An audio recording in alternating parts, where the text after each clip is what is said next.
Thank you very much, Bliss, and thank you very much for coming out. There's so many things that you could be doing on a beautiful Sabbath afternoon like this. I appreciate you coming out and spending time with me today to talk about one of my favorite topics. It's nutrition.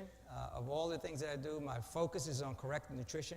That's one of the things that we have a lot of opportunity to do something about. You can't do a whole lot about the air, about the water that you get in your fountain, but you can do a lot about what's put on your plate. And what I like to cover in the four presentations I have the opportunity of presenting in these couple of days is part of the most powerful system known to man for preventing and reversing all chronic degenerative diseases. And I'm going to put it in a context for you. There's a lot of different health systems in there. There are many ways of practicing the healing arts, but there's only one that heaven approves. And that's the most powerful system. And I hope that at the end of this, you'll appreciate how powerful this system really is. And when I do this presentation, whether it's a 2-series presentation, 3-series, or a lot of times I do 10 to 14 at a time, this is the one I like to start out with, because this one basically sets a good baseline for nutrition. It's called the hierarchy of nutrients, and you might see it under different titles. I have it on my website. It's Let Food Be Your Medicine. But this is the foundational presentation. It's what I like to call my flagship presentation. You've never seen nutrition presented like this. And if you have, you might have seen it in a previous presentation that I've done or things of that nature. In my school, I have a couple of my very valued students here, and even some of the clients that I worked with in the past. As a matter of fact, one is getting ready to do a 50-miler. So if you want to really know how to apply this stuff and to be able to not only reverse chronic degenerative diseases, but perform better if you're healthy. We're going to give you a context now. It's a unique model. Now, let me tell you what the qualifications are to be able to understand what I'm talking about. You know, there's all kinds of stuff out there about nutrition in there. People are talking about limonene and disaccharides and terpenoids and superoxide dismutase and the Ayurvedic diet, the macrobiotic diet, the zone diet, Nutrisystem, all these different diets. What I want to do is give you a context, a real context, a construct that nobody will ever be able to confuse you about diet. You'll be able to say, how does it fit in this model? And most people like this. It's a requirement. I don't care if you're in one of my certificate programs or my doctoral program. In our school, we have people, we give you credit for academic and life experiences. And we have people that are medical doctors, and they also are acupuncturists, and they run lifestyle centers. When they come to our school, the guy that did the best, he only had to take 2 courses. This was one of them. I don't care how bright you are, you have to take this. And you don't have to agree with me. But I want you to know what we're all about. And so there's 2 courses you have to take. You have to take Concepts of Original Medicine. So you need to know what it's all about. And then I want you to know what my view is on nutrition. You don't have to accept it. You have to pass it if you want to get a good grade. But that's what I'm going to take you through. Now let me tell you what the qualification is. You need to have a 3rd grade education in common sense. When I started doing this about 15, 20 years ago, I used to say 6th grade education in common sense. And then when I would ask questions, there was this 4th grader who had all these intelligent questions, so I had to lower the bar to 3rd grade education in common sense. So if you have a 3rd grade education in common sense, you're going to understand everything that I'm going to talk to you about today. It is part of the most powerful system known to man, and it's a very powerful way to look at nutrition. And like I said, I have a couple of my valued students here. And I told them to make sure I get this right. So if I don't get it right, they're going to correct me, and I'll do the correction in the next presentation. But look at what I want to tell you. I want to tell you everything you need to know about nutrition. And at the end of this, tell me if there's anything I tell you that you don't need to know about nutrition. It's a very powerful way to look at it. It's biblically based. It's time-honored. Okay? So with that, let's have some context. There are 7 major requirements that you have for the body to function, right? Nutrients that you have to have. You have to have water, you have to have carbohydrates, amino acids, that's protein. Incidentally, you're going to find out, well, where does protein fit into this? Where does vinegar fit? Where do the veggie bacon fit? Where does Wham, Scram, and all these other analogs fit? Where does everything fit? You're going to have a really good context to be able to answer. And this is what I do. When people call me literally from all over the world, ask me about their health issues or this diet or this program, I get them in my email all the time. This is the context that I use, okay? Fatty acids, vitamins, minerals, enzymes. That's basically it. You have to have that in order to be able to function. So let's have some context. Why have all this nutrition if it's not for a reason? And the purpose of it is so that we can see, well, how does it fit in the health continuum? And you know, what I want to present to you is this continuum from wellness to illness, the health continuum, from dynamic vitality, optimum health, suboptimum health, and debilitating illness. Okay? What you're going to like about this presentation is you're going to help me build it. Isn't that nice? So with this, you take 100% of the population. What percentage of the population do you think fit in dynamic vitality? These are the people you hate. They don't even have to eat well. They might drink every now and then. They live to 90. And those are the ones that they talk about. Look at this guy. He doesn't do any of this stuff. Now, that might be true. And you know, some people have a high, what is called an HQ. You know, some people have high IQs. They don't have to study and they still get A's. Some people have high health quotients. They can take a lot of liberties. You hate these people, okay? And there's a group of people that fit into that. Now, if you do this program, you stay in that program, and you can serve God better because you have much more energy and much more vitality, and you bring much more honor and glory to Him by following His system of nutrition that we're going to talk about. But what percentage of the population you think fits in that? Anybody? 1%? Okay, do I hear higher? 25%? 2.5%. Do I hear higher? Anybody? Let's start up. How many people think 20% or more? How many people think 15?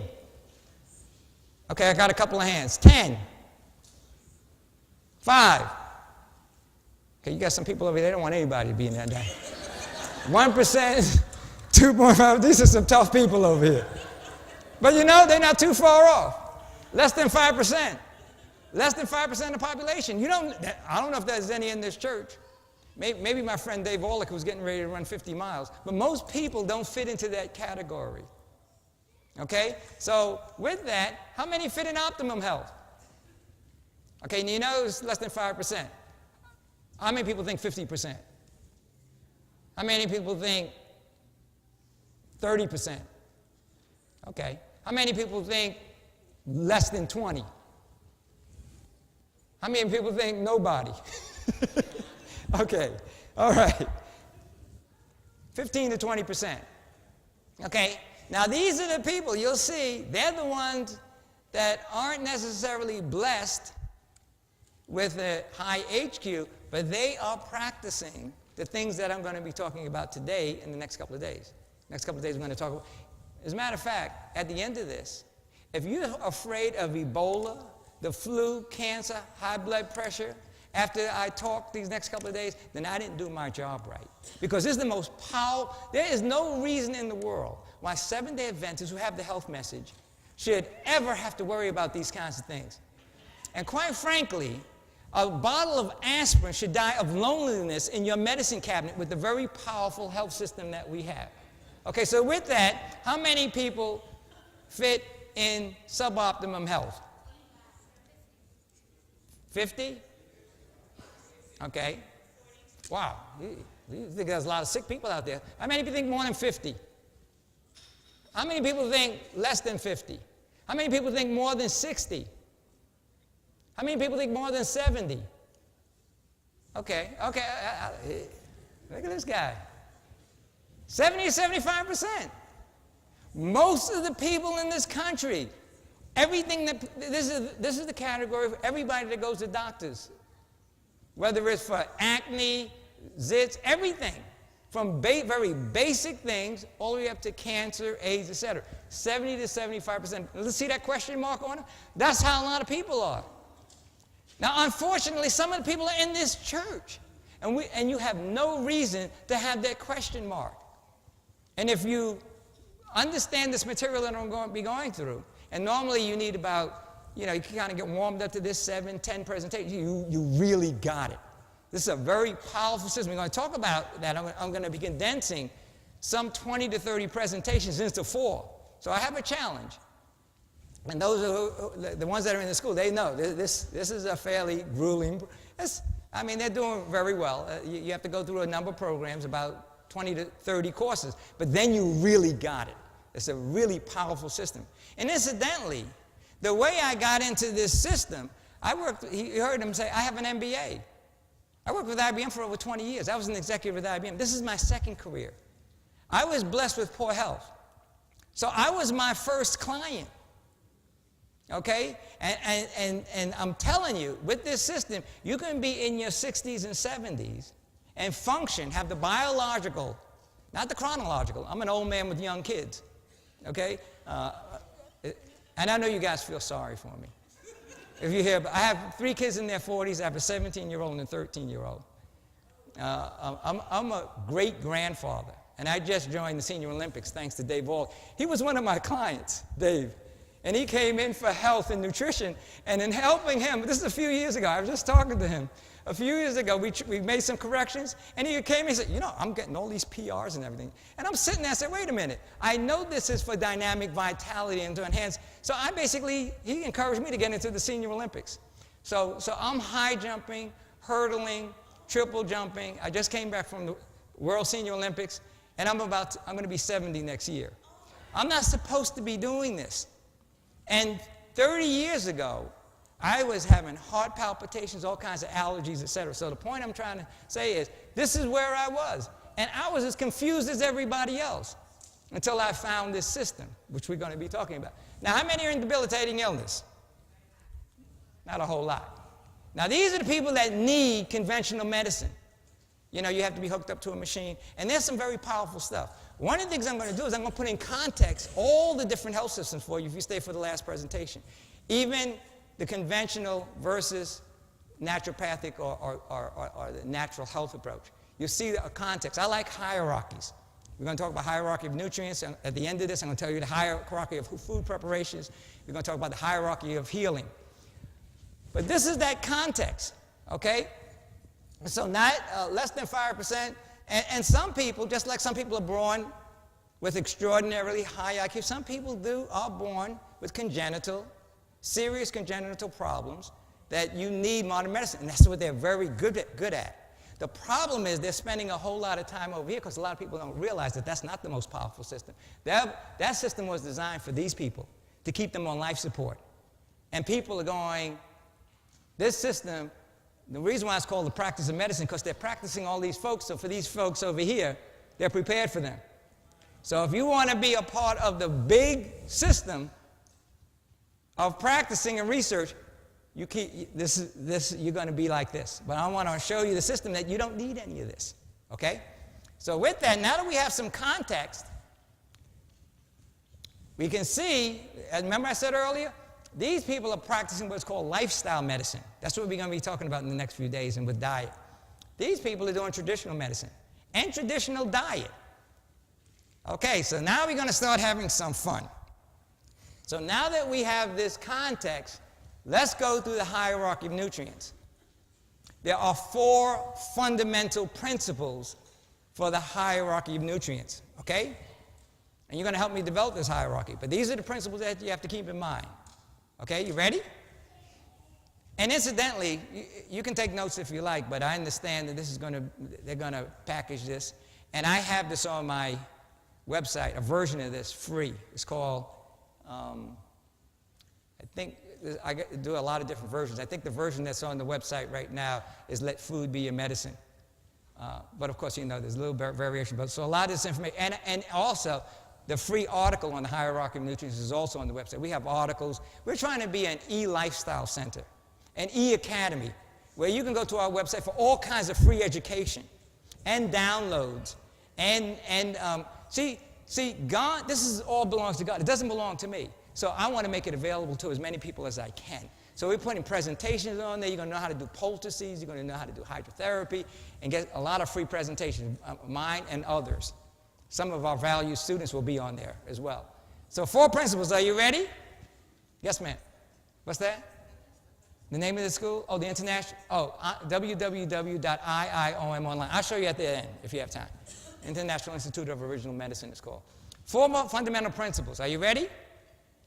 Okay, the first principle is, ready? God wants us to thrive, not just survive. Okay, so that's the first principle you have to keep in mind when we develop this. The second principle is, God gives us what we need in the highest quantity. Okay? Because he wants us to thrive. He loves us. Okay? You're going to love this person. You're going to see there's so much love out there that we take it for granted, that we kick it around, you know? Okay, we'll see. God gives us what we need in the easiest available form. Okay? And then the fourth one is God supplies all of our needs. Okay? All right. Those are the 4 principles of developing the hierarchy of nutrients. So, you're going to go from the highest quality nutrients to the lowest quality nutrients. And then we're going to show you how you can answer any question anybody ever asks you. And whether the guy has 15 PhDs or third graded, you will be able to stand up strong and assertively, unflinchingly and confident, and not being waved in the wind by this, that, and the other thing. Because it's a very powerful way to look at anything that you put on your table or put in your mouth. And I'll give you some examples at the end. So with this hierarchy of nutrients, high quality versus lowest quality, what's the first and most important nutrient? And this time, you have to raise your hand because if you're screaming out, I might not hear you too well. What's the first and most important nutrient? Anybody got a hand? Water. I see that handsome fellow over there. Water. You know, I did this at a Chinese church once. They were all Chinese. Had an interpreter. You know what the answer was? Rice. It's abundantly supplied. I said, they're paying attention. It followed everything. Any other hands? Okay. Garlic? Who said that? Believe in God first. Okay, how do you eat that now? How do you get that nutrient? Okay. Well, you're too tough. See, I need you for the last presentation. See, that wraps it all up. So you don't figure that out until the end. Vegetables, that's a good answer. That's very good. Very good answer. But you know what? Fiber. You're a cook, you say? Uncooked vegetables. That's a very good answer. Any other hands? James? Potatoes? Carbohydrates. Yes. Okay. The first and most important nutrient is air. In the beginning, God created the heavens and the earth. And the earth was formed. In the beginning, God created air. The thing about this, when did God created man? Is this a Christian church? Am I in the right place? No, wait. Genesis 1, 26? Everything, before God created man, he gave man everything he needed. In the beginning, he gave us air first. And then if you look at 2:7, it says, he took man from the dust of the earth, and he breathed into his nostrils the breath of life. Air. It's so abundantly supplied and immediately available, we take it for granted. The second most important nutrient is what? I got to raise your hand, because see, that's what I'm saying. Light. Sunlight. Rest. That's a good answer. Who said water? Water. And the Spirit of God was hovering over the waters. Genesis 1:2. And if thou knewest the gift he told the woman at the well, the gift of God, he would have given the living water. Jesus Christ is of our living. We need water. What is this planet, this big old planet? What is it most? It's 70 to 75% water. What is our bodies? 70 to 75%. We are an exact template of this body. All this stuff, we're 70 to 75% water. Some parts of us are more than that. The blood is more than that, right? It's more than 90%. The brain is over 80% water. Is there water in bone? How much? 3%. There's 20 to 25% water in bone. We are water. Air, so water is the second. Now somebody says sunlight. That was pretty good. But that didn't come in until Genesis 1:3, right? And God said, let there be light. And it's a good thing, this next part. That I'm glad I found this verse. I'd be in a whole heap of trouble. He maketh his sun to rise on the evil and the good. I'd be in a whole lot of trouble if it was just the good. He loves us so much that when we're cursing him and we're not obeying him, he's still shining his light on us. He's still giving us air. He's still giving us all this water. He's still allowing us to live on this planet. When we pay him no mind, when we don't listen to him at all, when we forgot in Genesis 1, 2, and 3, he gave us the first 3 nutrients we need. Okay? And I know some of you guys are saying, I'm glad I had lunch before this guy got up here. What are we going to use? This guy, he's going to have us sniffing and walking in water. And he said, I'm glad I ate. I'm glad I ate well, because this guy, look at this. He's talking about these, when am I going to get my nuri or kuri or puri, whatever. That's good food. I love Indian. My grandmother on my mother's side is Indian. I love that food. That was good. But anyway, there's one more nutrient before we get into something you can put your teeth in. What's the last nutrient? And there's 5 food groups incidentally. This is the first food group. Those are all good answers. But let's go back to the Bible. Oh boy, you guys are too tough, but you're a little bit ahead of me. It's earth. In the beginning, what did God create? And what else? The earth. Genesis 1:1. We were born to live on this planet. Not Venus, not Mars, not the moon, Earth. And what does Earth have? Earth has all of this nourishment that we need. So, you guys are going to be happy about this because I'm going to give you something you can sink your teeth in now. Let's start the second food group.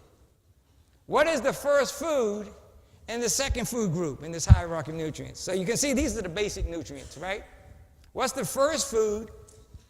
Some people, I heard somebody say vegetables. What do you say? Fruit? How old are you? Yeah. 11? What grade are you in? 5th? Okay. Remember I said when we started? 3rd grade education, common sense? This guy's overqualified. And he's right. It's fruit.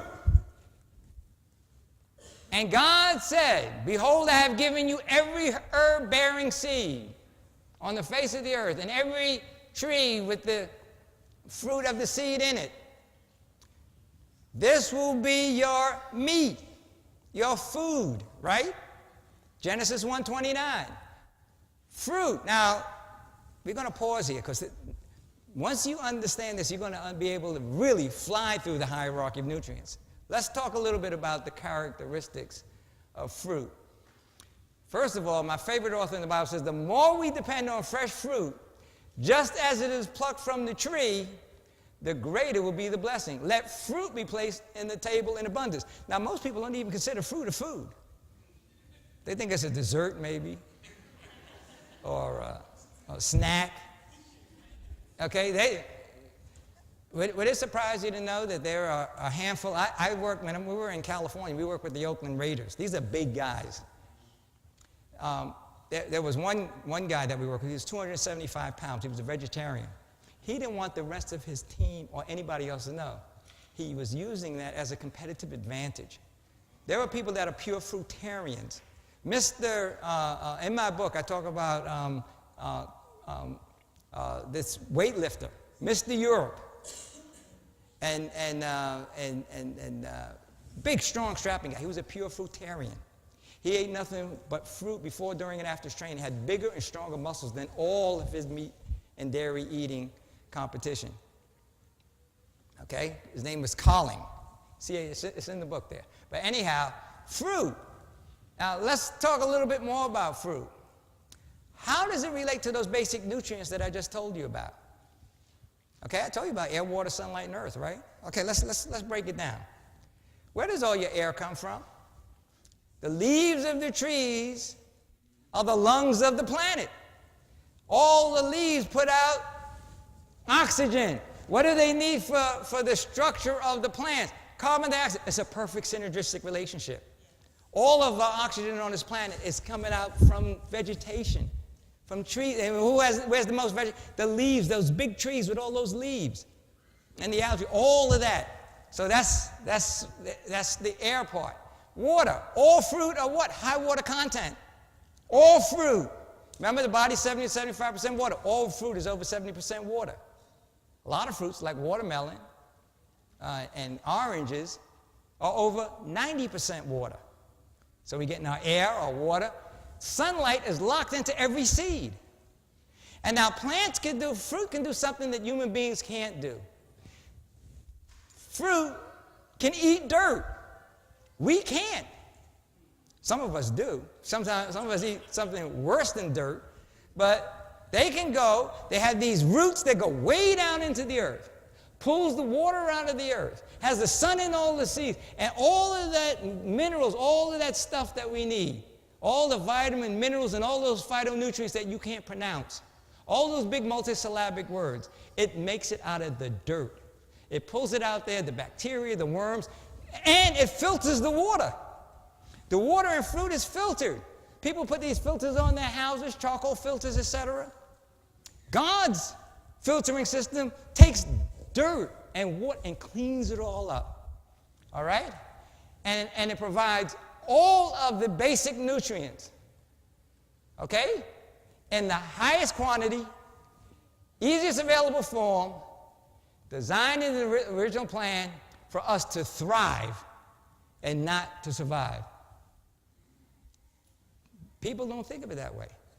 Now, God, when he said in Genesis 1:29 that fruit will be a food, he didn't give a whole lot of proof text. He didn't give a whole lot of Encyclopedia Britannica. He just put it out there. And we just ran right by it until we got into Genesis 9:4-6. We said, now you can eat a little bit of meat. You know, after the flood. And they said, oh, yeah, we can eat meat? And then we go into Exodus, into Leviticus and Deuteronomy, the clean versus the unclean meats. Kicking aside, this is what the original plan was. Let's look at some further context here. God took the dust of the earth, he formed man, and he put the breath of life in him, right? That's where man started, right? And then he said, okay, now that you're out there, I'm going to give you air, water, sunlight, the earth, all of that, and I'm going to put together my manufacturing, you know, when GM builds cars, they go to a plant, right? And they take wheels and batteries, and at that plant, that manufacturing facility, they build cars. What God said is, I'm going to take this fruit, and in the highest available way, I'm going to put together these basic nutrients. After I form you, I'm going to sustain you in this manufacturing facility that I gave you. This air, all these basic nutrients, I'm going to put in the highest available form. Easiest, you know, Adam, he didn't even have to go shopping. All he had to do was sit under the tree, and the apple would fall on and say, it's lunchtime. I mean, it's easy. What did he have to do? Nothing. This is a loving God. And what we do is, as he's handing out the apple, we want to run by for that. Well, this is veggie. This is 7. So for the veggie turkey, tofurkey, or wham, or rubber chicken. I knew this pastor, his wife made this rubber chicken so good that I even liked it. I used to eat meat. It was good, but it had nothing to do with what God gave us. So, context, right? The gift of plant foods are God's manufacturing facilities. All God's plants, his manufacturing facilities that he provided for sustaining mankind after he formed man from the dust of the earth and breathed into the breath of life and gave us plants to maintain his awesome creation. Okay? Now that you start to understand this, you can really appreciate this hierarchy of nutrients. The hierarchy of nutrients is directly related to food's ability to provide God-provided basic nutrients created by him for outrageous health and vitality. See how fast we're going to be able to go through these next few food groups? Because now we have a context. It's a context where he was right, that God gave us. Right from the beginning. First he gave us the air, the water, the sunlight. He put us on this earth. He didn't put us on Mars. And then he said, let me form you, and let me give you a way to live initially we were designed to live forever. And what was that food we were designed to live forever? It was fruit. It wasn't tofurkey. It wasn't veggie pizza. Now we'll show you where that fits in the hierarchy. Chocolate, somebody said, well, carob is a fruit. So he did give us a good natural vegetarian turkey. So now the hierarchy of nutrients, somebody said vegetables earlier, and this fills out the second food group. Fruits, vegetables, nuts, and seeds. That's the highest quantity, easiest available form, high water content, right? Now you say, well, nuts and seeds aren't high water content, right? But nuts and seeds are botanically what? But they're botanically a fruit. A nut and seed is a seed with a hard shell. A fruit is a seed with a softer, high water content shell. And even here, God is teaching us. Remember I said, in the easiest available form, abundantly supplied? Now, nuts and seeds aren't so easy to eat. So you can imagine Adam and Eve, he didn't have a nutcracker. So he took enough nuts, he had to get 2 rocks or something to break those nuts. So you just got enough to eat. It wasn't as easy as, so even there is saying, you don't eat as much nuts and seeds as you do fruit. You see how this is starting to work out of context? So when people start telling you about all that, so wait a minute. But it's not giving me what I need in the highest quantity, easiest available form from the hand of God for dynamic vitality. Not to just, hobble along. Some of us want to just make it to the problems, and we want to hobble. We want somebody to drag us over the finish line. You want to hobble. When you see that thing, you want to, and if you eat like this, and then this, wait for me, Larry. This is what he designed us for us to do. Next is grains and legumes. See, people, they think you need grains. That's down the chart. Now, are these provided by God? But let's get some context. What's higher in water content? Fruits and vegetables are higher than grains and legumes. There are so many people focused on these beans. Some people are going to jettison themselves to the promised land with all the gas they're creating. Beans have a hemicellulose covering that you don't have an enzyme to break down. And you see all these vegetarians, they're beaners. They're beaning, and people like me will have a business for a long time if they're not paying attention to this. So you don't need all the, they're going to get up there faster than, who's the guy that went up in the chariot? Elijah. Elijah be up there, boom. You just rock and propel yourself out after your beanie dinner. It's not that good for you. They're drier. Now, can you sustain yourself? Now, what's the value? The value is it has long shelf life. So if you go into war, you can stack those beans and you can run around for a couple of months. That fruit will rot in the bag. So it does have value, but let's get context. Is it going to give you dynamic vitality? Is it going to give you survival? So if you're graining and beaning, you're in survival mode. You're not in thrival mode. Okay? What's the fourth food group? And you can't say anything because you're too smart. You got to give some of these other guys a chance. Okay? Okay, what's the fourth food group? Somebody said carbohydrates. I heard somebody say meat. What's the fourth food group? Rice? We already did rice.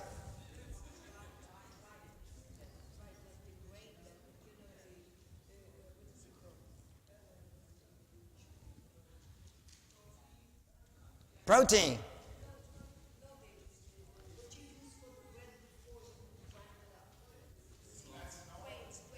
Grains. Well, no, we got grains. We got grains already. The fourth food group, this young fellow over here. He's right. Flesh, foods, and dairy. That's the fourth food group. Now, you notice, a lot of people, this guy's coming and say, I'm doing everything that the ADA, the American Dietetic Association, telling me, all these scientists are telling me, I'm eating all this meat and getting all my protein. Why am I so sick? He got a big question. And see, these guys, they're the ones that come into my office all the time. Now, can you see how easy my job is? I have the easiest job in the world. Because it's so simple, but it's not easy. All I have to do is say, you need to eat more fruits and vegetables. That's very easy to say. Very easy to find. Okay? We'll come back to that in a second. But what is the fifth food group? There's one more food group. Chips and stuff. Okay, I see what you like. Okay, chips and stuff. Okay. You saw somebody else's plate. Yeah, right. Okay. Okay, what's the fifth food group? Okay, there you go. Did you see this presentation before? Did I steal it from you? No, where do you get all that from? You're right. Processed and refined foods. Everything that comes in the box, can, or bottle. Okay? So, interesting thing about this, though. When you look at those four principles, the thing that you can say about food groups 1, 2, 3, and 4, one thing that you can say about it is God has something to do with all of those. God had nothing to do with this.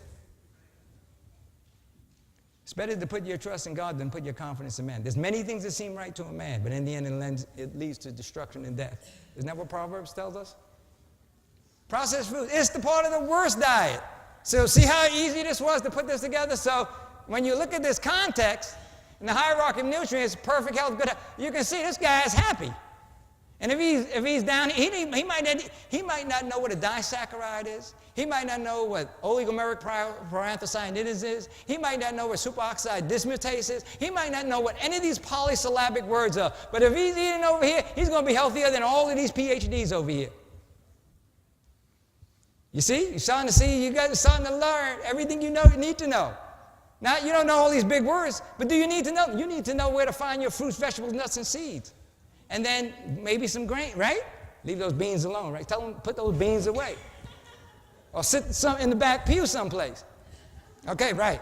So, this is the hierarchy of nutrients. Now, I prayed on this. I've been doing this. I tell you, I was blessed with poor health. When I got into natural health, you heard I have 3 doctorates, a PhD. When I get into something, I get into it seriously. When I was in school and I decided in the 6th grade I wanted to do well, I became general excellence. I graduated #1. As soon as I got serious. I read everything. I studied all the philosophy, all the major philosophies. Buddhism, Hinduism. I was this far from becoming a Taoist. As a matter of fact, if you stay tuned, I'll show you how I became a Seventh-day Adventist in the next presentation. That is my second favorite presentation because that's how I got to find out that you guys have a secret. You guys have original health secret that you don't even know you have. And those of you that know you have it aren't even using it. And that, as a matter of fact, and I'm going to tell you, if you have time, I'll tell you a quick story about, I jumped over, I said, I'm going to become a Seventh-day Adventist to be with all the people that think like me. And boy, I have to wear a lot of armor because I'll show you the scars on my back. But anyhow, the point is, this is the health continuum. These are the nutrients. And then, you know what's nice about this? And this is, I talked about Dave earlier. If you're down here and you have a big question mark, you don't have a clue of what's going on, most people are eating down here. Right or wrong? Eating all these grains, and once in a while, you'll see some wimpy piece of lettuce crying on the plate. And then you really got to listen to the fruit, because if you don't eat fruit right, it's such a powerful food that if you don't eat it right, you're doing yourself harm. You really need to listen to the next presentation for that, though, because what we're going to talk about now is what are the right foods to eat. This is part of how to eat foods right, the next one. Okay, but down here, what this is saying is, and this is where I was. I was down here thinking I used to think pizza was a health food. I used to listen to everybody. It had all your fats, your carbohydrates, and your protein, right? All in one. And I was wondering why I had skin problems. I had all kinds of issues. I got chronic low back problems. I had heartburn. As a matter of fact, it was funny. When I was 55, because I don't go to doctors anymore. Over 20 years since I became a naturopath. I don't go. I had to go for insurance. And I wanted to get insurance because I had kids. Otherwise, what do I go for a doctor for? I have what is called Mack truck insurance. Unless I get hit by a Mack truck, I don't want to be anywhere near it. Because that's where they're really good. They can sew you up and put you together. And you know, if I get hit by a truck, don't tell me about no hierarchy of nutrients. Don't tell me about get me to a hospital quick. Let them pass, and then I'll eat later. Then I'll get back on the plan. But the point here is, remember we said that 15, what did I do here? Did I lose anything? Uh-oh. What did you do back there? What did you guys do to me? What did you guys do to me? Help me.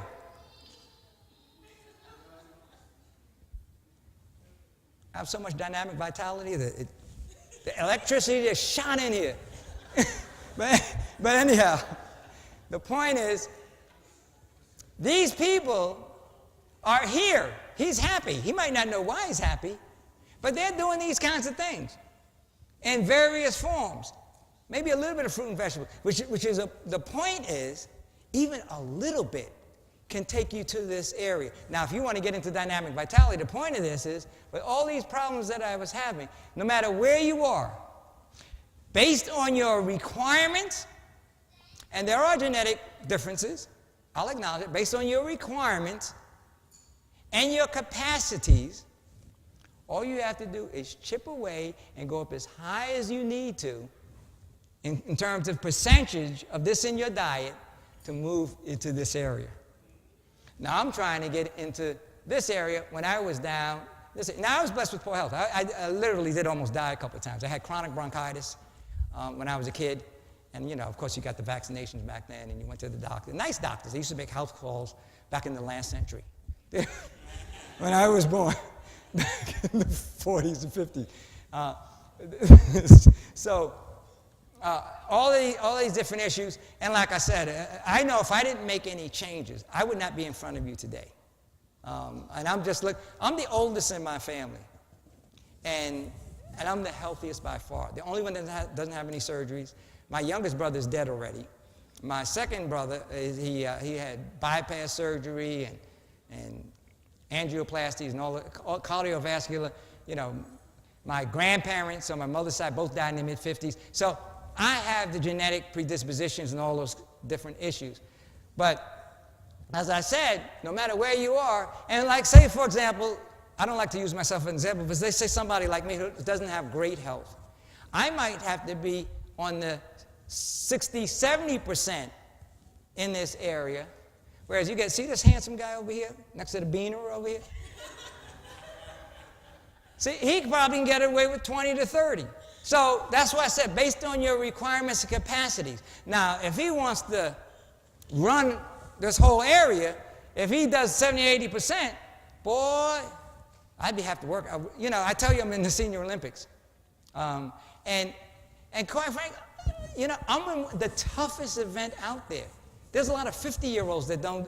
My main event is something called the triple jump. You know what that is? You have to run full speed. Run, jump, and land on the same leg. Jump again as far as you can, and jump and throw yourself out and land in the dirt like a fool and go as far as you can. There are a lot of, and I just came from the Senior Olympics in St. George, Utah. There are 50-year-olds that are balking, crying their hips and this, that, and the other thing. And so what the point, and again, I don't want to use myself as an example, but I just want to make the point that I'm a person that was down here, and now next year I'm going to be 70, and I'm just excited about going to the world competition in Lyon. Now, I might not ever go, because I have to pray. God might say, you have to come back to the remnant church and learn sitting at this guy's feet to learn some more. See, so if he tells me to do that, you won't see me. But the point is, you can work yourself up. to dynamic vitality. Do you see how that works? Now, I said you can answer all kinds of questions. So where does spaghetti fit in this? I can't hear you. Ooh, somebody said processed. That's down here. Where does vegan pizza fit? Ooh, okay. Now, if you're a Seventh-day Adventist and you pray and you beat your heart 3 times a day, saying, "God, I love you," vegan pizza. What's that going to do for you? Proverbs 28:9 says, "If you turn a deaf ear to my law," what's the rest of it? "Even your prayers are an abomination." So praying is, you got to follow him, you got to listen to him, you have to obey him. Where does vinegar fit? Okay. Where does fish fit?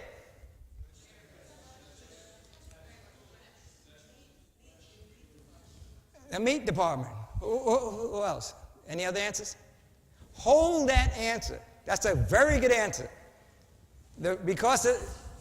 Right. Yeah.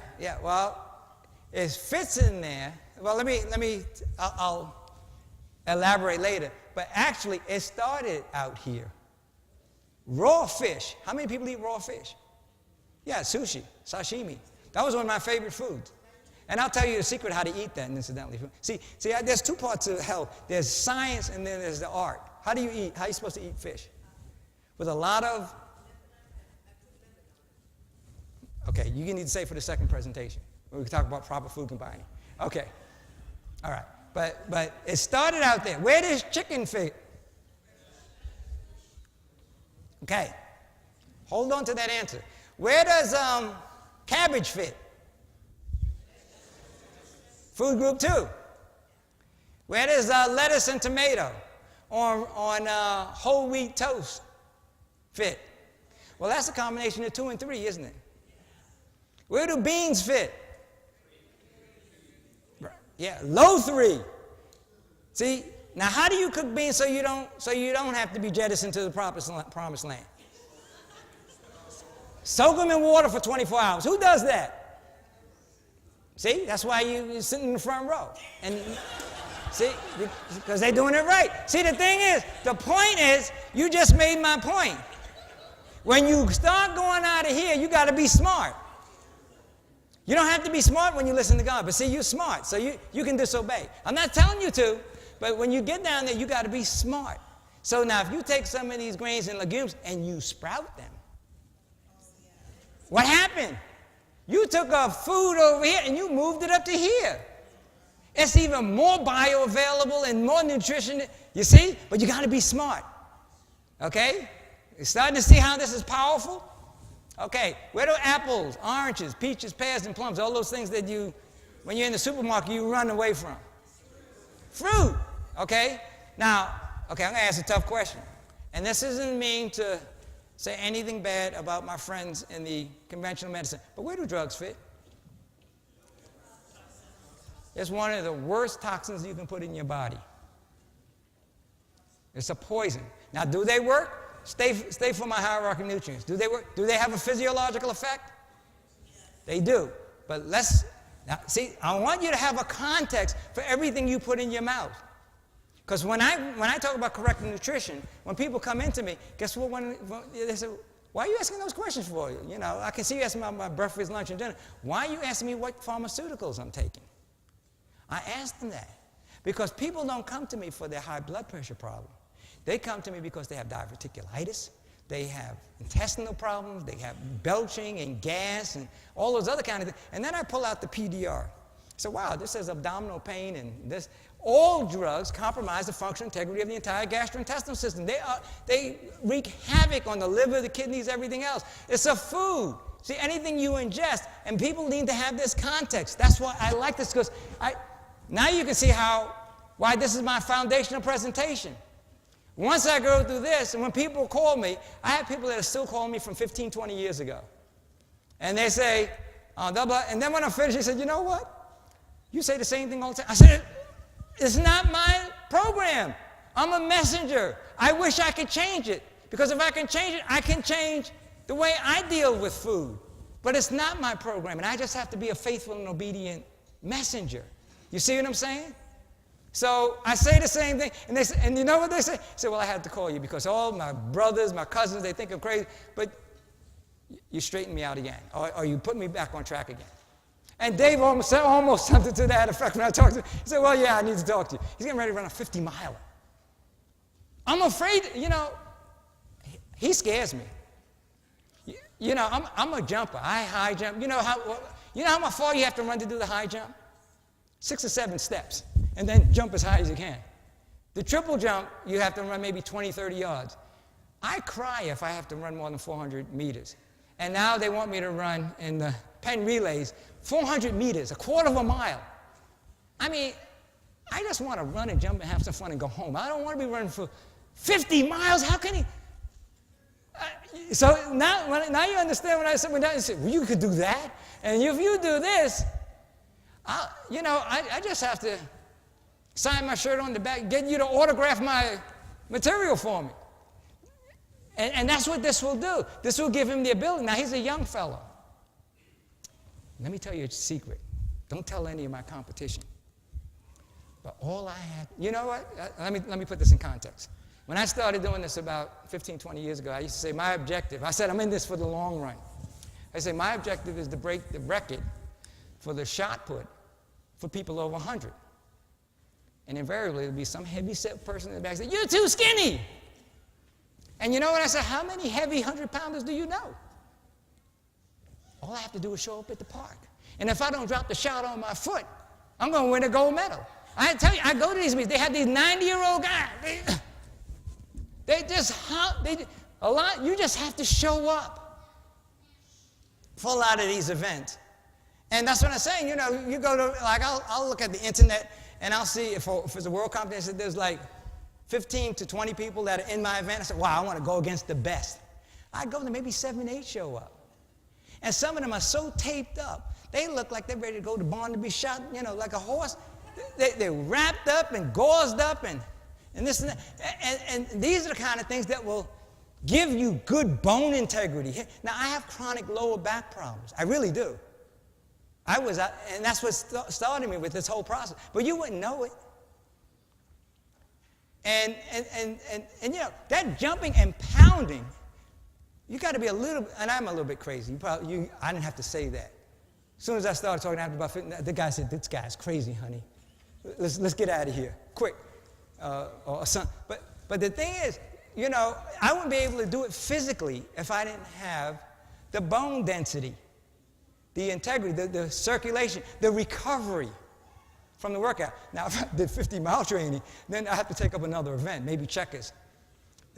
That really beats up the body, and you got to be tough. And so this is what I was telling him in the beginning. You got to get those high water content foods. He'll tell you, unless he wants to be a dromedary camel running with water sacks on, he got to get his body well hydrated.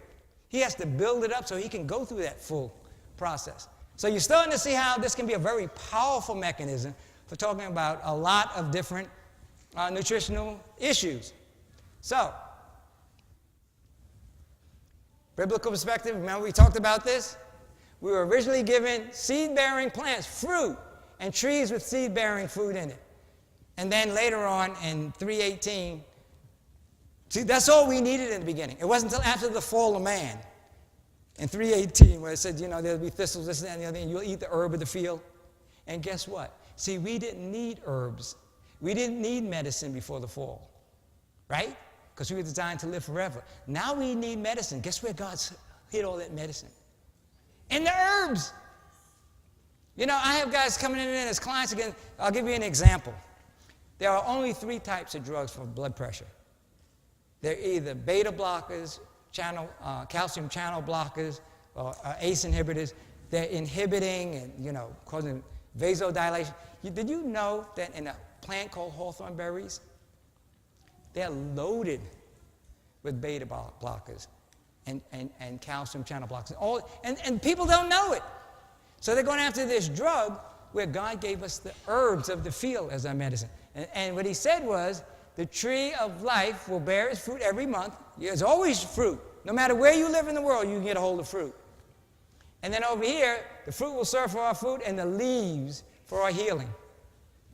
And Genesis and Ezekiel 47:12. So he gave us all of that. And you know there's less than 2% of all the plants that have been studied for their medicinal value? Isn't that sad? But you go any place in the world, and there are some herbs out there that are more powerful than chemotherapy. And people will run, it's called heroic medicine because they get themselves so beat up being a hero when there are these natural things that God has provided for us. My favorite author outside the Bible says, fruits, vegetables, nuts, seeds, and grains impart a strength of power, a power of endurance. Okay, there's that 50-miler. And a vigor of intellect. Some of us need some of that are not afforded by a more complex and stimulating diet. It has everything. So this hierarchy of nutrients is a way of dealing with just about every single health issue. And in those same councils, it says, in grains, fruits, vegetables, and nuts, remember back, let me look at this again, and these first, in this area right here, that's what she's talking about, all the way up to here. You know, she doesn't mention a whole lot about beans and peas. I wonder why. That must be an Adventist thing, huh? Somebody said, oh, how much protein do you need? You can answer that with this, too. You know, when people say, when I do this hierarchy of nutrients, they say, well, where are you getting your protein from if you don't eat your meat? What's my answer? You get your protein from the same place these animals that we eat get it from. Where do they get it from? Eating fish? Eating veggie burgers? Where's a horse? Anybody can outrun a horse? They eat either grass or oats. They're not eating meat. As a matter of fact, when they started feeding meat to cows, what did they get? Mad cow disease. That's where it came from, when they started giving them meat. And we have people with mad human disease. Seriously. When you really start to understand this, it really affects your brain. Affects their brain, too. We're going to have some fun this afternoon for any of you guys that can stick around. But see, the point is, in grains, fruits, vegetables, and nuts and seeds are found all the food elements. Now, do you need to know what these food elements are? Do you have to be able to pronounce these big words? No. All you have to do is eat the foods, and you get the value. You don't have to know what a disaccharide, a terpenoid is, a phenol, a lemanoid. You don't need superoxide dismutase. None of those big words that I thought I needed to know. See, I started in this in the 1970s, and I knew all these big words. They wouldn't get me healthy. It wasn't until I started adding smoothies to my diet and juicing and more fruits and vegetables. That's what helped. So you're starting to figure out everything you need to know about nutrition, aren't you? Okay? So let's talk about making the transition. Just give us a little time to finish up, take a break, and hopefully some of you will come back, and then I'll tell you about my other favorite topic, proper food combining. But let's talk about a couple of tips for making the transition. This is what, when I started out, this was the chart. As a matter of fact, in 1988, when I first started out in this, they were saying that you had to have meat or dairy in the diet. In 1988, the American Dietetic Association said you can get all the nutrients you need if you eat an adequate amount of fruits, vegetables, nuts, and seeds. Oh, actually, they said fruits, vegetables, and grains. They didn't even add in nuts and seeds. But what are they saying? They're saying that your diet should be grain-based. And then they throw fruits and vegetables up here. And then in the beginning, I don't know if you know this, meat and dairy wasn't even in there. But the meat and dairy industry lobbied so much that they had to throw it back in here. But they're saying that it should be grain-based. And then the more modern one looks like this. There's another fancy way of looking at the pyramid, where they're saying grains, vegetables, fruits. So they kind of got it right. But fruit is still more important than vegetables. So, again, you want to trust in God or you want to trust in man? There are many things that look right to a man, but in the end, now that's not bad. Now, milk, we'll talk about that a little bit more in the next presentation also. And then, look at it, see, even they're telling you those beans belong at the end. They even tell you don't need all those beans. Okay? So, how do you eat if you want to follow the hierarchy of nutrients, according to what I just talked about? And you know something? It's so easy that even when you go to the supermarket, it's telling you how to eat. All you have to do is you go around the edges. All of those things that God created, all those live foods, are around the edges. All the fruits and vegetables, even the meat and dairy, which is down in the low group, but everything that God gave us is around the edges. Everything man has done is in the aisles. See, so if you're doing it, even the supermarket is telling you. So saying, hey guys, God gave you all these things around the edges. You don't have to go spend your time in these aisles. Okay, because these are the things that are life. They have to be right out in front. You can't hide them in the aisle. They die after a while. Now, if you eat that way, the only thing you need to go into the aisles for is toilet paper. Because you're going to have very good bowel movements. The only thing you won't need is toilet paper if you're eating most of the stuff in the aisles. Because you used to be so gummed up and constipated that after that bean diet, you're going to pollute the whole planet while you're going up into outer space. You see what I'm saying? See, so with this plan, it's real easy for you. You notice they say 3 to 5. Now, a serving is what? This much, right? It's a handful. So whether you're 8'5" or 2'5", that's a serving. What is the physiological size of the stomach? This much. So most people have what I call big hand syndrome. You look at their plates, says that person must have some big hands, boy, because look at that. But this is all you should be eating. But I make it even easier for you. So they say, so many servings, you eat as much as you like. This should be the basis of your diet. I start off, not when I'm traveling. Actually, I do oatmeal and raisins, and I bring my own honey and stuff like that because I don't trust the fruit in the hotels. And we'll talk about that later. You know all that wax and everything. So you got to kind of be into. But see, I start the day usually with a smoothie, a big banana smoothie.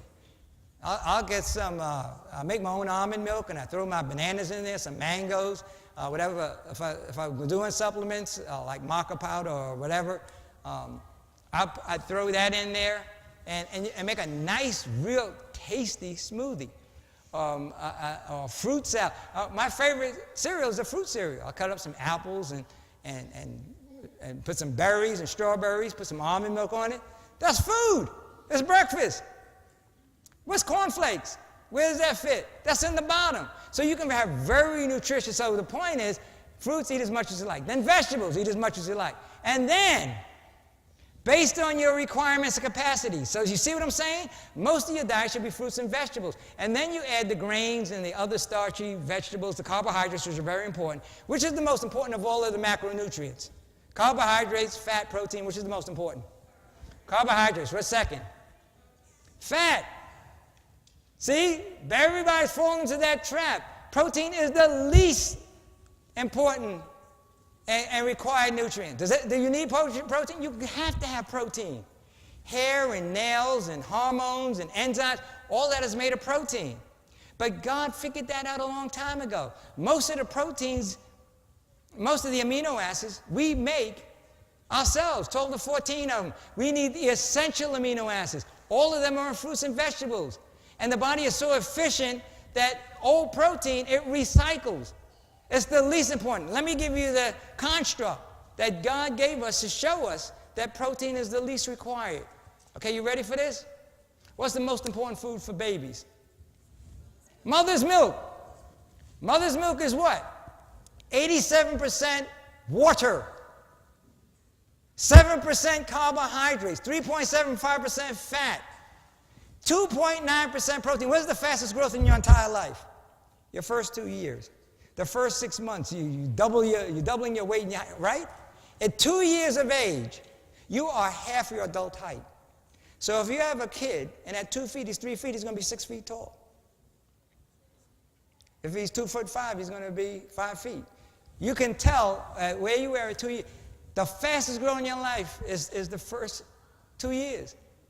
And guess what is the most important food? Mother's milk. How long? See, people think that that's not even a food. They think you have to have Infamil or this, that, and the other thing. But from a world standpoint, the average amount of time for breastfeeding is 4.2 years. I'm lucky if I can get the parents I work with, the mothers, 3 months, which is more the average in the United States, maybe 3 to 6 months. But you can, And you can, my first kid, our first kid, he was on breast milk for 34 months. The second one for 44 months. That's a very solid, and then, but the point is, that's when you get your solid baseline and all the nutrients. And guess what? After the first 6 to 9 months, your protein in mother's milk goes from over 2% to less than 1%. Nature is telling you, this is in the first year, that the fastest and the biggest growth in your life, the lowest requirement is protein. And all of us are worried. That's why we're beating ourselves to death. Now, see, when people really appreciate this, it's very liberating. I literally have had clients cry, say, wow, nobody's ever told me this. This is so simple. I'm doing all this stuff. And I remember when I went to, see, I just became a Seventh-day Adventist about 20 years ago. I was at Weimar. Let me say that. If you come to the next one, that's how I became a Seventh-day Adventist, arguing with Seventh-day Adventists about a very important health thing. We'll come back to that if you have time, because I know you guys want to take a break. But the point is, based on your requirements and capacities, you add in the grains, the beans, the other things. That shouldn't be the basis of your diet. This should be the basis. Okay? Does that mean you can't have a piece of cake, or where does apple pie fit, incidentally? Huh? Say it loud. Processed foods, right. It started out, when God gave it to us, it was an apple. You know what? I searched all over the Bible. After Genesis 1:29, I can't find any place where he called a committee together or task force and said, hey, Moses, get Abraham and all. You guys have a little task force. And this stuff that I did, in Genesis 1:31, he said, I looked at all of what I did, and it was very good. And I looked for every page. Just help me to find it. Where he pulled the task force and said, help me to make it better. I can't find it. And yet we want to have apple pie, we want to have vegan burger, and we want to have Adventist vegetarian this. Some of this stuff tastes like cardboard. And we're calling ourselves the remnant, because this stuff is garbage. That's worse than remnant. That is the throwaway, some of that stuff. And some of us, we're very creative at making this wham and scram, and what is this called? The tofurkey? What's the chicken? What's the rubber chicken called? Help me.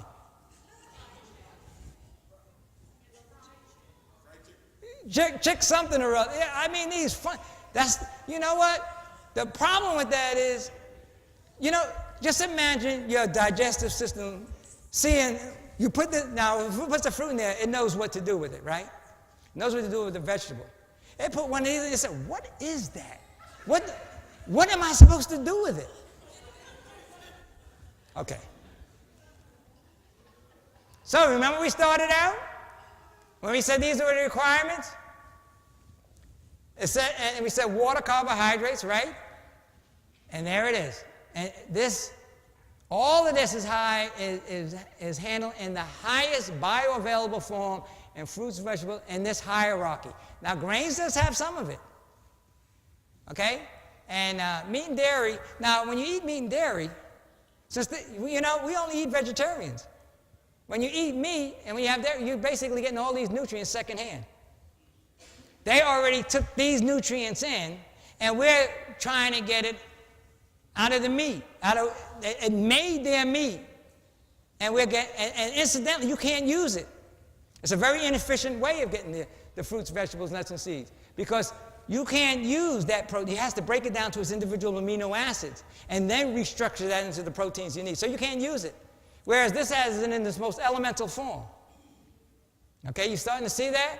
And then down here, anything that comes in a box, can, or bottle, or somebody's office, or a laboratory, these things are down at the bottom. See, so you see why I like this hierarchy of nutrients? It really helps me to answer all questions that come up on food. So when people ask me about this, that, and that diet, and I get it all the time. I mean, I'm still getting emails all the time. I said, well, since they know, if you know me, this is my signature presentation. I said, well, where does that fit? They answer their own questions. Now, they might not like the answer. They might not like me. But this is my answer. This is my story, and I'm sticking to it. Okay? So, 10 practical considerations for eating right, okay? After all that, you want to eat whole foods. Okay, I'm going to come back to that, because remember we said where does chicken fit and everything? And a smart, it was a fourth grader, so you're a little bit advanced. Fourth grader asked a question that I'm going to show you one final chart that will help you to put all of this in some kind of helpful context. Eat less sugary, dairy, fresh foods. That makes sense, right? Now, whole foods mean what? It means as it comes off of the bush, as it comes out of the ground, the tree. It's a whole food, not processed, refined, right? And so when people ask me about this particular food, they say, well, this potato chip is made in olive oil, this, that, and the other thing. I say, okay, let me see that. Now, which bush did that grow on? Which tree did it? I don't care what, it's a processed, refined food. You can dress it up, you can put some lipstick on the pig, but who's going to kiss it? Eat no diet foods. This is where they get a lot of people. Eat healthy snacks. What do I mean by that? If you're hungry, if you're going to run 50 miles, like my friend did, normally you shouldn't eat more than 2 or 3 meals. You better have a snack. But what's a healthy snack? Right. What else? Celery, lettuce, cucumber, vegetables. There's a context. I'm not going to do this presentation, but you want efficiency. I'll talk about it in the next presentation. Because you can see I have too much fun and I can get easily going down a rabbit hole. Okay. Eat large. Now, this is a little trick. You know, the Bible tells us when you go to somebody's house, you're supposed to be respectful. And when I go home for Thanksgiving, my mother used to say, there were 6 of us. I was the oldest. Who got the drumstick? Thanksgiving. I was the oldest, the ugliest, and the meanest. Got my drumstick. And even when I was older, I was still kind of ugly, but my brothers got bigger than me. I still got the drumstick. So I come home for Thanksgiving. Here I'm a vegetarian. I just came out of the baptismal font. Jimmy? I said, oh, Mom, you think I pull out the skull bones and the cross? No! You heathen! Get away from me! You're going to hell with that kind of... No. Thanks, Mom. But you know what? The trick is, you take a little bit of it, right? And there's so much vegetables and salad on it, you can't even find that turkey. And then, you know what? I said, guess what, Mom? My brother can have the turkey. He deserves it. He earned it. And so the point is, if you know you have to go out, eat yourself a large salad. It fills up, gives you a lot of bulk, and then when you get that smell. Now, I'm from the old days. I mean, can I do some true confessions? I used to eat shellfish and shrimp, pig's feet. And sometimes you go around some of the old friends, get that smell? But if you get enough vegetables in you, right? You have control. Otherwise, the chicken can be walking in the back, you'll rip his leg off and start eating on it. If you're hungry, so this is just an intelligent way. Don't go someplace starving into a fast food restaurant. You see, practical considerations. And then here, eating things right. I don't have a whole lot of time to go through all of this. These are some principles, but the ones we're going to focus on is this one, and then we're going to talk about this tomorrow when we talk about Ebola and all that, how to practice all the laws, because they really need to be integrated, right? And so, as I promised you, when you look at this, one of the questions I asked is, well, where does chicken fit? Fish. Now, so there is a hierarchy also of food preparations.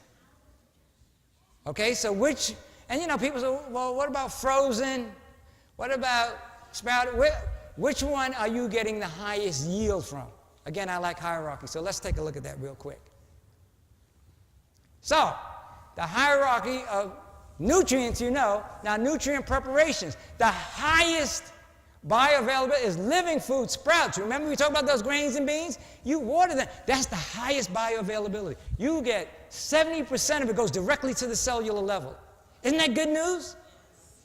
So, and my wife, she loves sprouts. She likes the clover sprouts or whatever she's sending me to get. There's all kinds of sprouts. You can make this in your own home. You can make smoothies out of it. You can put it in your sandwiches. You can put it in your soups. You can put it on your salads. That's the highest. Raw juice. Part of a cancer healing diet is putting people on a restrictive diet, meaning more juicing. Juicing concentrates all of those nutrients. You can't eat 15 carrots. But if I put 15 carrots, you can, all of that stuff. You see? And it goes, you see how much you, now you might say, why is it only 30%? Why is it only 30% going to the cellular level? And you can't tell because I know you know the answer. Why is only 30% of raw food going to the cellular level? Fiber! You got that roughage to move you from bowel motility, right? So all those nutrients, the nutrient part, the water, and the vitamins, minerals, now the enzymes, and see, fruit is so efficient that it will eat itself up. If you put it down there, it has enzymes in it. What's the value of that? You don't have to use your own pancreatic enzymes. So you're extending your life. You're maintaining your organ reserve. You starting to see how this is powerful stuff? Okay, so you can see raw food, then juicing, 90% to the cellular level, right? And then you go down. Frozen is pretty good. See, so this is meant to, now, when you start getting it, now, this is what it, cooked, 40 to 100%. The reason why I held off on that other one, most people don't eat raw meat. They cook it. So the highest bioavailability of the nutrients are raw. But we have very strict statutes in the Bible. You don't eat raw. You don't eat the blood. Life is in the blood, disease and germ. So we can't eat raw. We are told we're supposed to eat kosher, right? But we have to cook it. And it's all that junk we put on. Nobody likes meat. I have a presentation called Nobody Likes Meat. If you're hungry and you saw a cow walk by, you won't want to take a bite out of the side of him. Or rip a chicken's wing off. But you cook it, you put it in some grease, and you put some condiment, boy, you tear that up. It'll be all hanging off your lips. Or you need a giant bib. But you destroyed the nutrient. You see what I'm saying? Am I right or wrong? So, cooked leftovers. Look at this. So even when you're cooking your good foods, your rice, your beans, be careful. Eat as much as you can use. Now, I take my leftover rice and I make rice milk out of it the very next day. See, so you need to conserve. You can make your own potato milk, that kind of stuff. You see what I'm saying? Microwave. You lose 90% plus all the added toxins. And then you can see all that stuff in the last group? There's nothing in there. There is zero. Your body, you know where you're getting all of the nutrients from when you eat processed foods? From your own enzymes and your organ reserve that has to rush out of your organs to nutrify you. You see what I'm saying? Starting to make sense? Okay, so now you got a context, right? So, summary. Diet of fruits, vegetables, nuts, seeds, and grains provides the best sources of nutrient requirements. Dairy, protein, sugar, and all processed foods should be avoided as much as practical. And, everybody ready? Anybody, I saw a camera. Anybody want to take a picture? Stand. Okay. All right. God's plan is everything you need to know about nutrition. I start out saying, I'm going to tell you everything you need to know about nutrition. You follow God's way, that's everything you need to know. You might want to know about all this other stuff. You might know a lot of stuff, but that's all you need to know. And if you know these things, it tells us in John 13:7, blessed are you if you do them. So you see? And see, this guy is a happy guy. Okay. But you know, whether you eat or drink, whatever you do, it's not about being big and muscular and good looking like these people in the front row.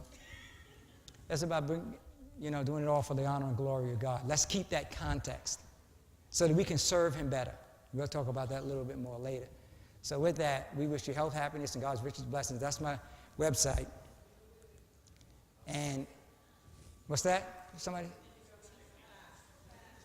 Oh, okay. Well, it's IIOM online. We have a couple of cards if you guys are interested. I'd rather not talk too much about that on the Sabbath, to be honest with you. I'll talk about it later or tomorrow. But this was a lot of fun. And the question I have is, does the Bible and Spirit of Prophecy say anything about food combining? That's my next presentation. I think, did I run out of time? Am I okay? Okay, thank you for your time and kind attention. I hope I see you.